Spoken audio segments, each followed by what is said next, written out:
Most people think Mount Everest is a place, a big old mountain out there somewhere in the Bahamas or something. As car guys, though, you and I know that Mount Everest is a thing, a quantity, or, as your physics professor might have called it, a rate of change of position. Now, you can't see it, you can't step on it with your climbing boot, but every car guy knows what Mount Everest is.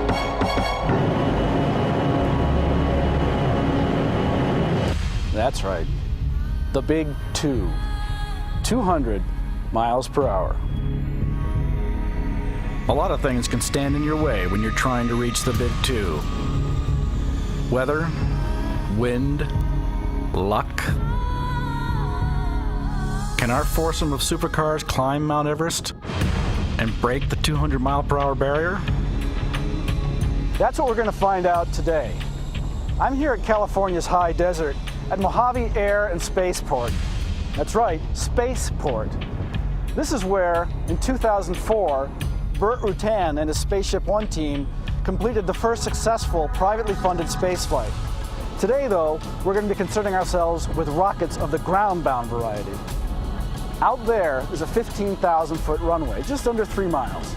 Now, trying to push a streetcar, even an exotic sports car, past 200 miles an hour in under 3 miles, well, it's a bit like trying to teach Lady Gaga to read Tolstoy in under 3 years.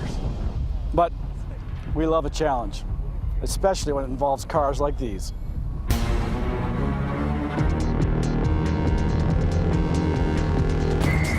First up, Lamborghini's $200,000 razor-edged fighter jet, the Gallardo LP560-4. Behind the driver's seat lies a 5.2-liter V10 making 552 horsepower at 8,000 RPM. It's mated to an E-Gear 6-speed automatic. All that Olympian brawn feeds to the asphalt through all-wheel drive. This beauty can rocket to 60 miles per hour in just 3.4 seconds and, says Lamborghini, can reach a top speed of 202 miles per hour. Let's go.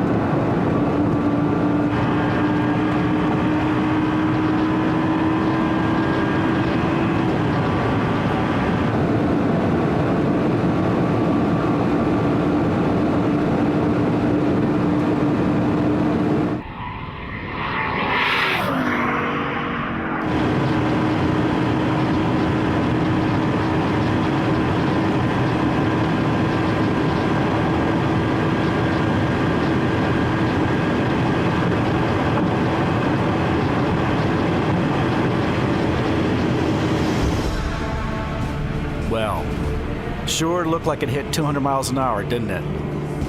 In reality, though, at speed, the average speedometer is about as reliable as a Russian nuke plant. We have to go to the computers for the true results. And they say the big Lambo hit a verified top speed of 191.3 miles per hour.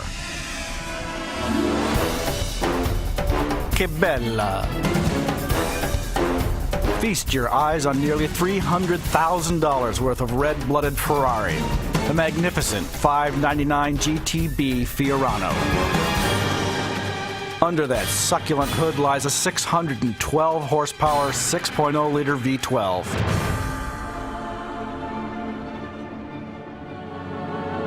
Shifting transpires via lightning-fast 6-speed paddle-shift auto-clutch manual. Top speed, a claimed 205 miles per hour. I've driven a 599 pretty close to the Big Two before. Let's see if today we can take this one over the top.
As you could hear from those warning bells, the Ferrari didn't like wearing all of our electronic gizmos, and it was almost running out of gas.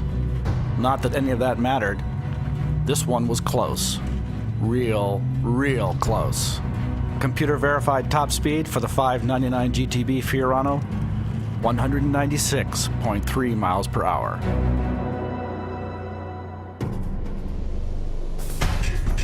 Don't let those dignified, upright proportions fool you. You're looking at a screaming, hairy beast in a three-piece suit. Bentley's $275,000 Continental Supersports may weigh close to 5,000 pounds, but it shrugs off that mass with a twin-turbo 6-liter W12, making 621 horsepower and 590 pound-feet of torque. It's got all-wheel drive to put all that muscle down, too. Besides, while weight may have a dramatic effect on acceleration, it's all but meaningless to top speed. Bentley says the Supersports is good for 204 miles per hour, if you've got enough room.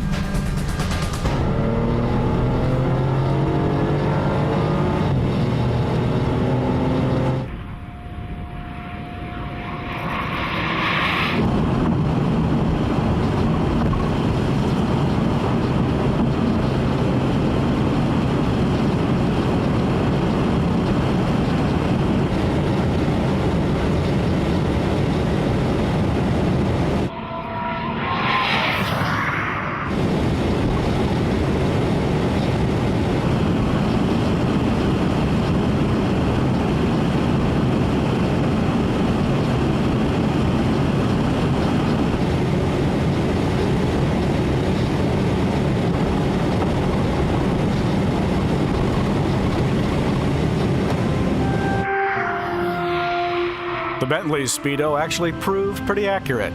Computer-verified top speed, 186.6 miles per hour.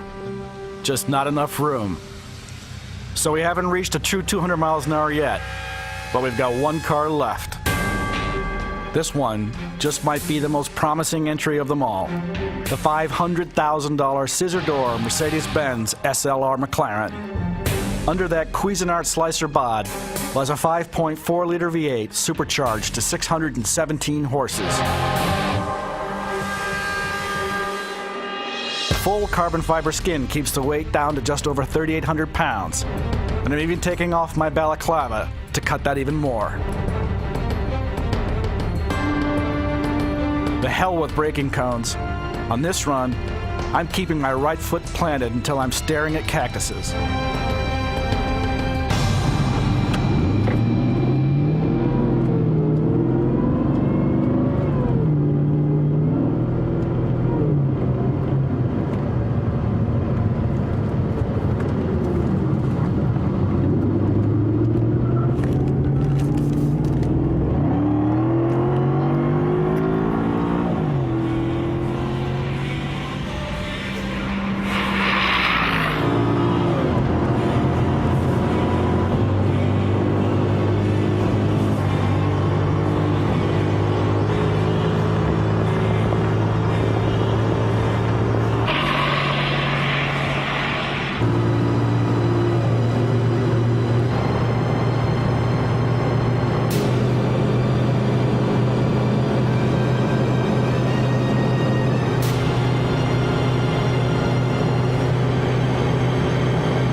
Can't break any later than that. How was it, Art? I think we might have got there.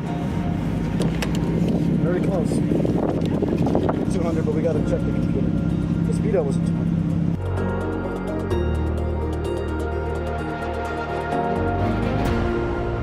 200. So close. 199.1 miles per hour. And what have we proved? Well, unless you're talking to an IndyCar driver, anyone who tells you they've topped 200 miles an hour is likely selling you a big fat one. Truth is, if reaching a genuine Big 2 is your goal, what you need is access to at least 4 or 5 miles of uninterrupted straightaway.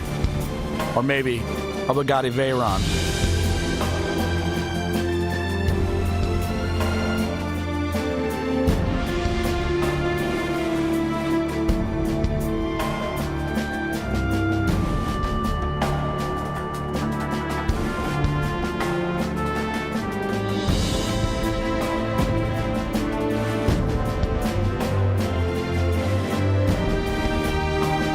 It would have been nice to see the SLR take one last win before blazing off into the sunset.